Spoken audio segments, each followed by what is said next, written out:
You are listening to Awake in Relationship, a podcast about intimacy, community, and culture in a time of great change, with Silas Rose.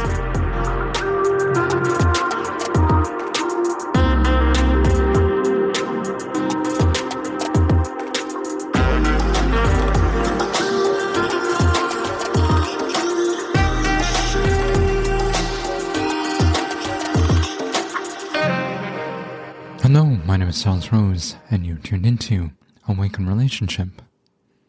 Having tasted a bit of freedom the past few months, at least here in the Pacific Northwest, it's becoming clear that returning to normal after the collective trauma that we've just been through in the past 16 months with the pandemic will take more than a vaccine. In many ways, the public health restrictions that we've been dealing with to keep us safe have also instilled a certain hypervigilance and fear of others. Simple gestures of connection, like a handshake or a hug, can provoke a lot of emotion. It's been such a lonely time, an isolating time for so many people. On one hand, we really want that connection, but we might also fear it. The ability to open again really requires a personal discipline to melt those frozen places inside, and also an empathetic and safe container, which is why I invited Melissa Moore, educator and co-founder of Karuna Training, to talk about compassionate exchange.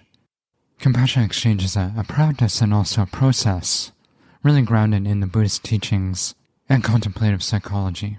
This conversation seems timely to me because Melissa really goes into the view of intrinsic health and compassion for addressing the mental, emotional, and physical challenges of navigating our way through a post-pandemic world.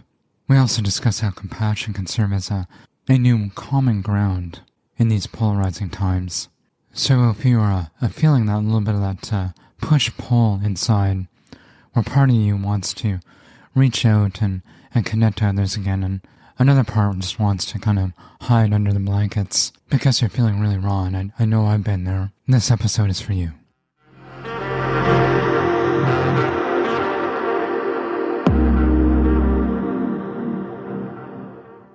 So, Melissa, good morning, and welcome to Awaken Relationship. Good morning. Thank you for having me. You have kind of a unique training, both in kind of Western psychology and also as a, contemplative psychology. How did this journey begin for you? Well, I didn't set out to study contemplative psychology, actually. It was very haphazard. I wandered into Boulder literally with a rock and roll band, the Ozark Mountain Daredevils, and I went looking for a dance class and happened into Naropa Institute on 1111 Pearl in 1979 and took a dance class. I hated it. I was very much fixated in a certain mindset about dancing, and in my mind, everybody in the room was awkward, and we meditated beforehand, which I thought was stupid. So I was very attitudinal. And the dance teacher told me at the end that if I ever wanted to take a class at Naropa again, that I would have to forget everything I thought I knew about dance. So my first introduction to the spiritual path in what at the time was Vajradhatu, or Trungpa Rinpoche's world, was sort of a slap in the face. But it intrigued me, and I think I was in such a state of mind that I needed that kind of wake-up call. And then I met the janitor of Naropa at the time, and that night he told me all about this very wild guru, Trungpa Rinpoche, and what he was up to. And then I found out in Kansas City, where I was living at the time, that there was a meditation group. So I went there, and again, I didn't like meditating at all. It was very difficult for me to sit with myself. But I liked the scene, and I liked the people, and I made a friend, and she was taking refuge with Trungpa Rinpoche the very next weekend. So I decided to go with her. Not that I was going to take refuge, but I decided to go back to Boulder to see what this Trungpa Rinpoche was all about. And he was supposed to do a refuge ceremony at 8 p.m. And he didn't show up till 2 p.m. in the morning, 2 a.m. in the morning. And this infuriated me. I thought, who does this guy think he is? There were 400 people in the shrine room, at least. And he kept everybody waiting. And I went out in the middle of the night and went out on the Boulder Mall and went walking. And I came back and he still wasn't there. And he showed up at 2 a.m. And I have to say, the one thing I remember from that talk was Buddhists are so non-aggressive, they don't swat flies. And I thought, wow, because I hadn't missed it that I had been in an aggressive tailspin the whole time about his absence. And so it just impressed me so much. And then there was a huge party, and I was very attracted to the party and the energy of what was happening at Naropa at the time. So I just came blindly, like so many decisions I've made in my life. And I already had a BA degree, and there were only 2 masters at the time, one in Buddhist psychology and one in Buddhist studies. And I wasn't interested in Buddhism, strangely. So I went into Buddhist psychology, and it turned out to be the path of my lifetime. So I felt very connected to Trungpa Rinpoche, just intuitively. And teams of horses could not have kept me from jumping in at that moment.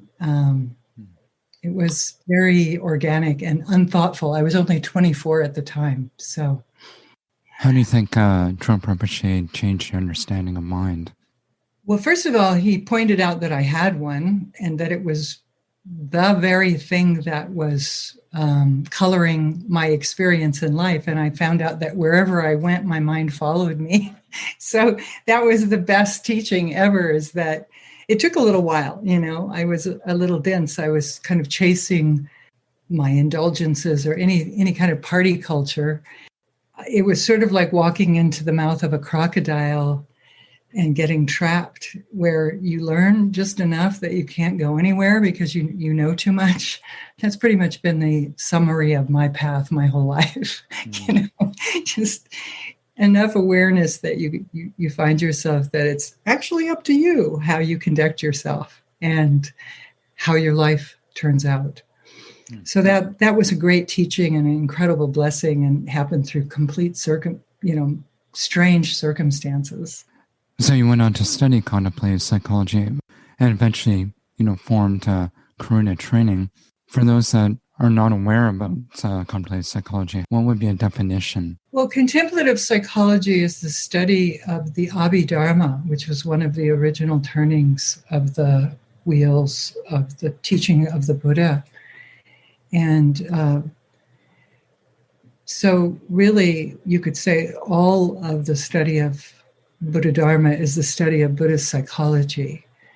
I would say what's unique about Karuna Training is that we create the conditions so that you experientially apply it to your life and take it into your relationships in the community that we create over the course of 2 years, but also in your life in general, that there's no way not to apply it directly to your experience, because we sort of force the process aspect, which I think is a more apt way for Westerners to receive the Dharma, because we didn't grow up with these deities and these wisdom energies that we tend to visualize in formal Vajrayana practice. So we're trying on another culture. But we have grown up in a psychological culture where we think deeply about a lot of things. And so that's contemplative psychology, as we're teaching it in Karuna, is really the Dharma in a safe environment applied experientially. And we basically walk people through the Abhidharma, and it has this additional magic with the 5 Buddha family mandala, which is directly from the Vajrayana Buddhist tradition. So it's deep mindfulness awareness practice with the Mahayana teachings on how to open the heart, and the Vajrayana teachings on how to transmute confusion into wisdom. So there's a lot that the Buddha Dharma has already offered Western psychology. It's infiltrated miraculously in the last 25 years.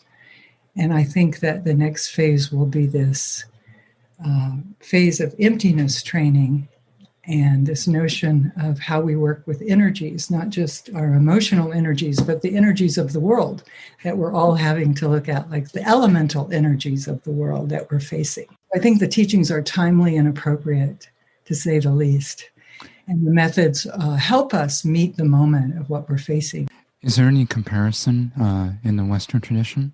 Yes, I think there's a lot of what people would say like our Rogerian trends or positive psychology trends, where the emphasis is not so much on pathology, but on what's right with us. And I'd say Buddhist psychology always starts from the perspective of what's right with us. And we start with this notion of basic sanity or intrinsic health. So many traditions in psychology have picked that up or developed them on their own. And I think Jung also had a very deep understanding of the mystical relationship with phenomena and the interconnectedness of the world. And so I think that Western psychology, even though it's a young science, has really merged with the Buddhism, and at this point, in some sense, becoming fairly inseparable if you look at the whole trajectory over time. Given the year we just had, I'm wondering if you could talk a little bit more about what you mean by intrinsic health. Well, intrinsic health is unconditioned by any circumstances, even a diagnosis or impending death.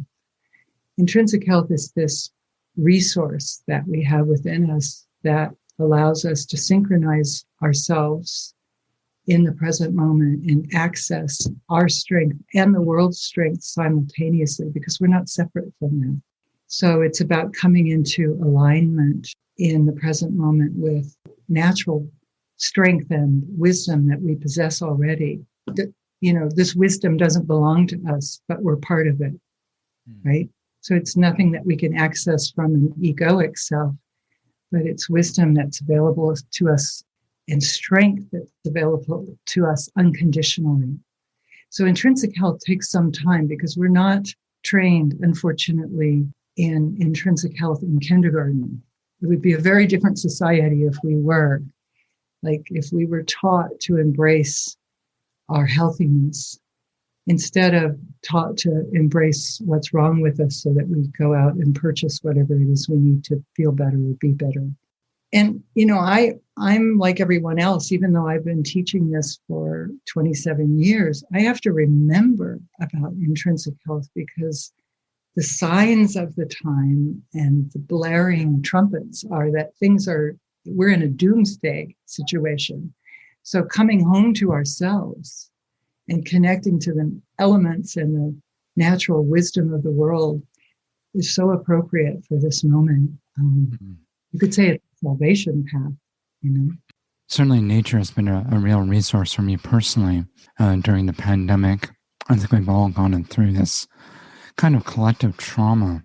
COVID was a phenomenal teacher to us collectively because one of the things it taught us right away was our interconnectedness. So I think that there's a certain kind of need for us to build capacity within ourselves to meet the moment. And that's where meditation comes in, where we really learn to be with ourselves when we're uncomfortable. I think that's the best thing that meditation offers us, is the ability to meet ourselves when we don't feel like being with ourselves, and be friendly with ourselves in the midst of that. Yeah, there's so much coming at us on a daily basis. It really feels like there's this collective freezing happening right now. I feel that's how compassion comes in as something to kind of warm or melt the frozen places inside. And compassion is a big part of your work and Karuna Training, specifically this practice, compassion exchange. Let's start with first talking about what do you mean by exchange? Yeah, that's a big topic. So we use the word exchange in contemplative psychology as both a noun and a verb. So when we use it as a noun, it means that we have accessed an energetic feeling state of another through exchange, through the nonverbal. And then we intentionally use it. We offer ourselves in exchange as a kind of bodhisattva activity, as an activity of compassion. So it's this unspoken, nonverbal aspect of communication that's happening. Huge percentage of communication isn't verbal. It's happening energetically between us, right? We have a feeling about things that are happening that is informing what our experience is. And so in contemplative psychology, through meditation, through training the mind to be present, we attune to that unspoken energetic exchange with the world. So you know how when you're in a relationship, if you wake up in the morning and your partner is in a bad mood and you walk out to have coffee and you experience their bad mood, you instantly feel it, right? And you begin to make things up, right? They're mad at me today. I didn't do the right thing. I didn't take out the trash, or there it is again, whatever we've made up in our mind, right? Our mind runs wild. That's this exchange energy is the source of projections. We make a lot of stuff up out of it. Entire relationships are driven by it. So what we try and do in contemplative psychology is bring that meta level of exchange present constantly. First to ourselves through awareness, to be non-judgmental about what our exchange is, non-reactive in a state of equanimity to hold what we're experiencing, and be curious instead of habitual. Be curious, what is that? What are they going through? And that also attunes us, this capacity to exchange, this capacity to feel the feeling of others is the seed of compassion. Compassion means that you aspire to alleviate the suffering of another. That's its true meaning, that you actually care enough that you don't want to see another suffering and you would do anything possible to alleviate that. That's what compassion really means. We use it in America right now as self-compassion and all these different things. But really, compassion is really other-focused with our gaze raised outward. We're not concerned with self. And we have another word called maitri, which is a precursor to compassion, because if we're not friendly enough to ourselves and our own way that we work with our own energy, there's no way you can genuinely be compassionate towards others because there isn't space. There isn't kindness enough. So the first step is making friends with oneself and one's own energy and one's own habitual reactions. And then to come into a practice of training ourselves to be in equanimity, in non-judgmental awareness with others' energy, to be curious about it. So exchange is how all that happens. Because, of course, we're not talking about these kind of levels of transference happening. You can't speak through all of that. It's just happens so quickly between people.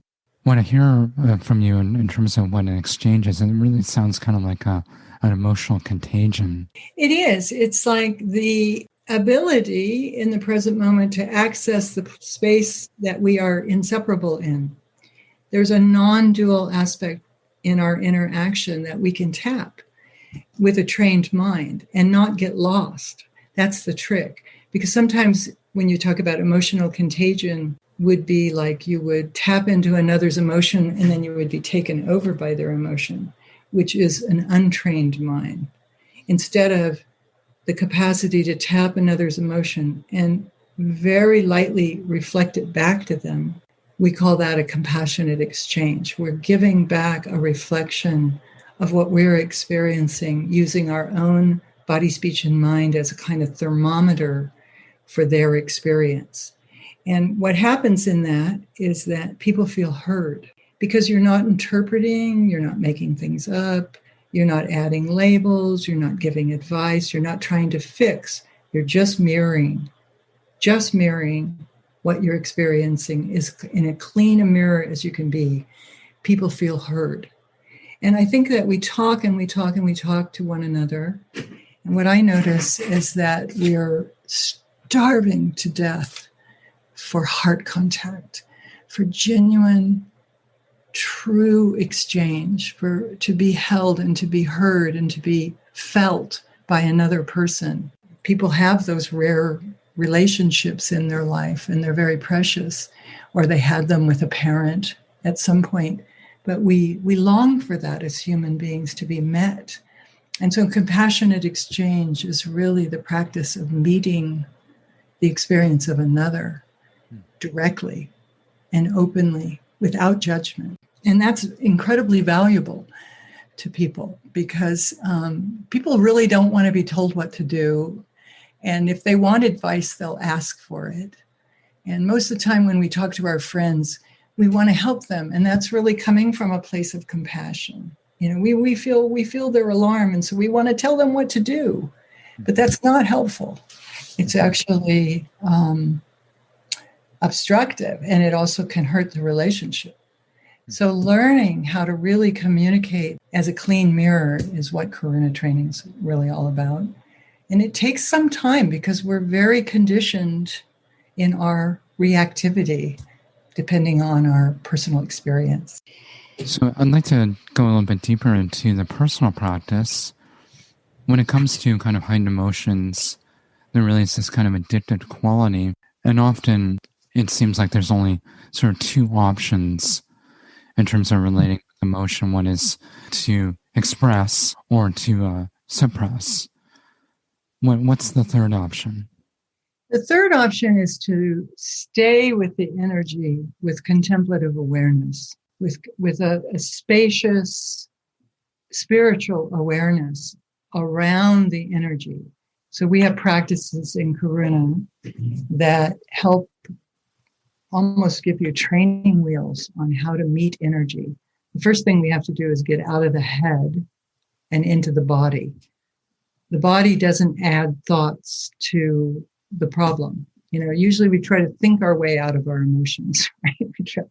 We feel panicked, we get a bad email, and we want to think our way through it.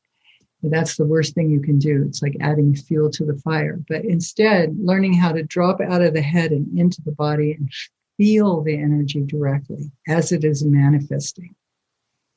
And that means like be very curious where it's landing in the body. What's it doing? The minute, of course, you pay, emotional energy is dynamic by nature.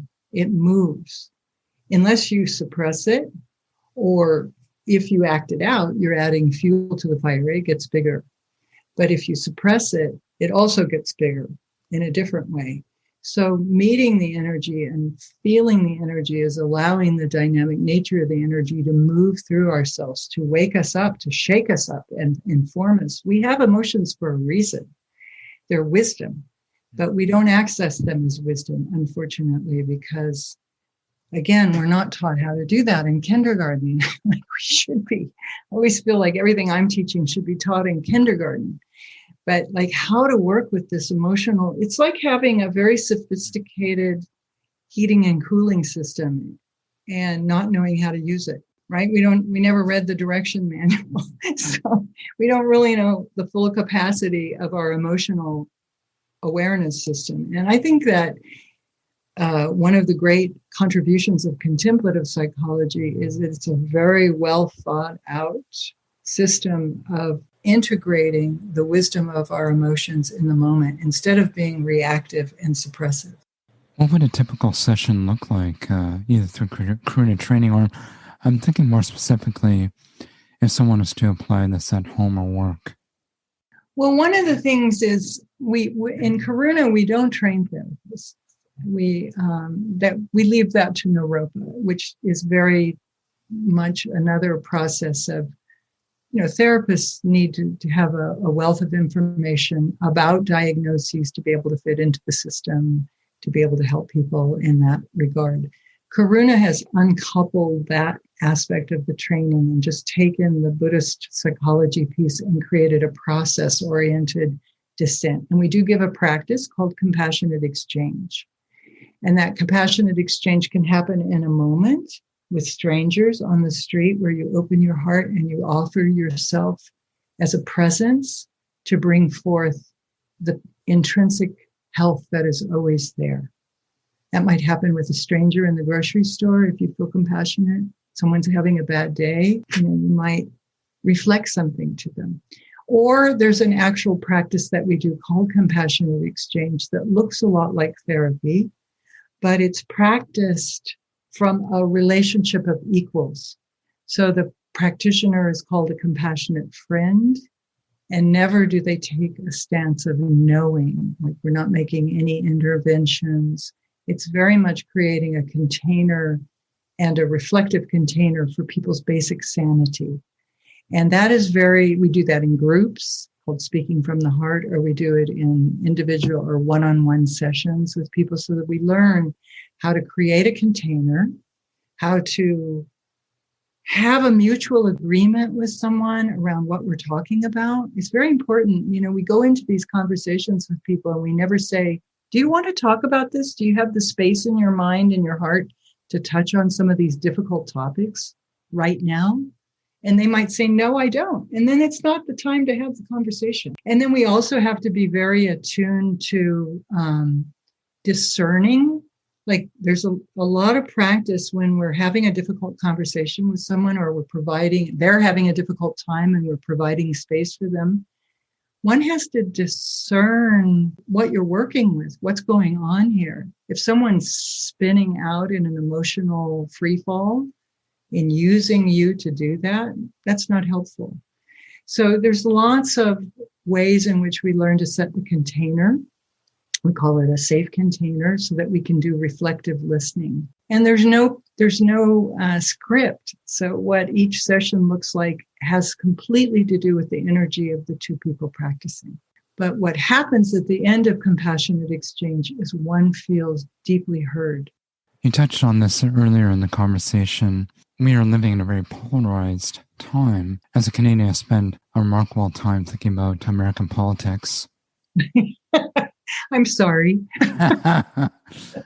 We've got our own baggage up here. I get the sense that there's a real addictive quality to outrage and drama. And that's very much by design if we're talking about social media algorithms and certainly partisan politics. How can compassion help us to find common ground again? I think that to lead one's life with a heart of compassion is an aspiration. To do it all the time takes realization, really, right? But to have that aspiration and to remember it, to have practices and rituals in one's life where we remember that that's our aspiration and what we're attuning to, and that's our mission in life, so to speak. I think that compassion, as I said before, is the ability to feel the suffering of others and aspire to change it. So we always want to, that's what's driving the fix-it mentality behind our advice giving and everything. It's coming from a good place, but it's not helpful. So what's more helpful is to aspire to live one's life with a very big-hearted view and to cultivate patience and a kind of generous spirit. So what I have to do is, even with all these teachings in me for all these years, if I read headlines early in the morning, which sometimes I do, I don't sleep and I wake up and I read headlines.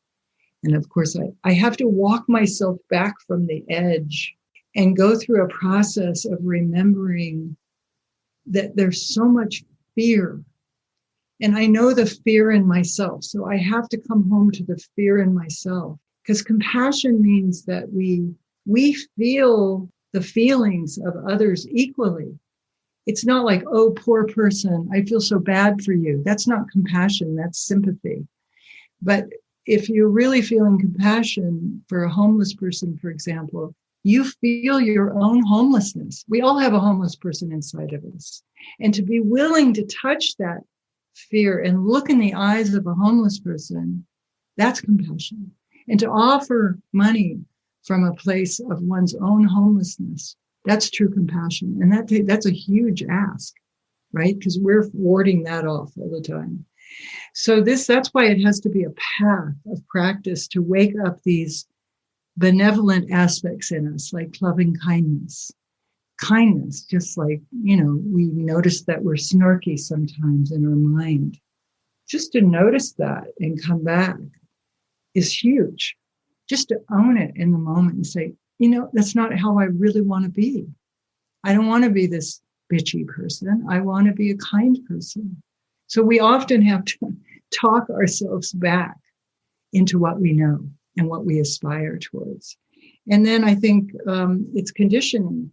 I think the 4 limitless ones of Maitri, loving kindness, compassion, sympathetic joy, joy that is joyous for another's benefit, like training ourselves to be joyous when someone else succeeds instead of competitive about what we didn't do, but to turn ourselves to true joy, sympathetic joy, and equanimity, to stand in a non-judgmental bias when we meet someone who's raging about the opposite politics we have, and just to stand there and look at them and feel the fear they have and the fear we have simultaneously.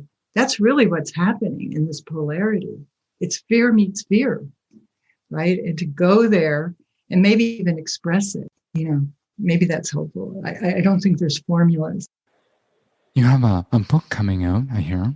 What can you share about that? Well, I'm still struggling with the title, but right now the title is The Diamonds Within Us, Contemplative Psychology, Uncovering Brilliant Sanity. And I just went through my first structural edit, and it's a process of getting a book out. The thing is that I had the outline for the book 15 years ago, and COVID is what gave me the space and time to actually do it. So I'm very grateful. And more importantly, it was so good to write. The process of writing in this time has been very therapeutic to figure out how these methods right now are helpful for this moment. And that's pretty much what the book is offering. Contemplative psychology as a path for the times we live in. Well, we'll definitely have you back on once it's out there in the world. Thank you so much, Melissa, for this conversation. I'd love that. Thank you. Thank you so much, Silas. And thank you for doing your work in the world. One of the things I really love about doing this podcast is really the opportunity to get to connect with people that are steeped in practice. And by practice, I don't just mean what's happening in their professional lives. I'm thinking more specifically about the inner life. And definitely Melissa's one of those folks. So thank you again to Melissa. If you want to find out more about her work, head over to karunatraining.com. I'll also post some links in the show notes at awakenrelationship.com. If you've enjoyed this show, I'd really appreciate you taking a moment and head over to Apple or Spotify, wherever you listen to podcasts, and leave a quick review. While you're there, don't forget to hit subscribe. You can also follow me on Instagram or Twitter. After a year of doing this podcast, I really get a sense of the people that are tuning in, and I know that a lot of you out there are doing good work and compassionate work, so I thank you for that. I thank you for your continued listenership, and until next time, stay connected.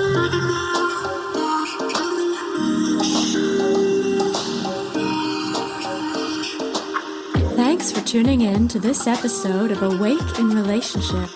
If you liked what you heard, please click subscribe to get the latest show delivered fresh to your device, or sign up for our newsletter at awakeinrelationship.com. Sharing is caring.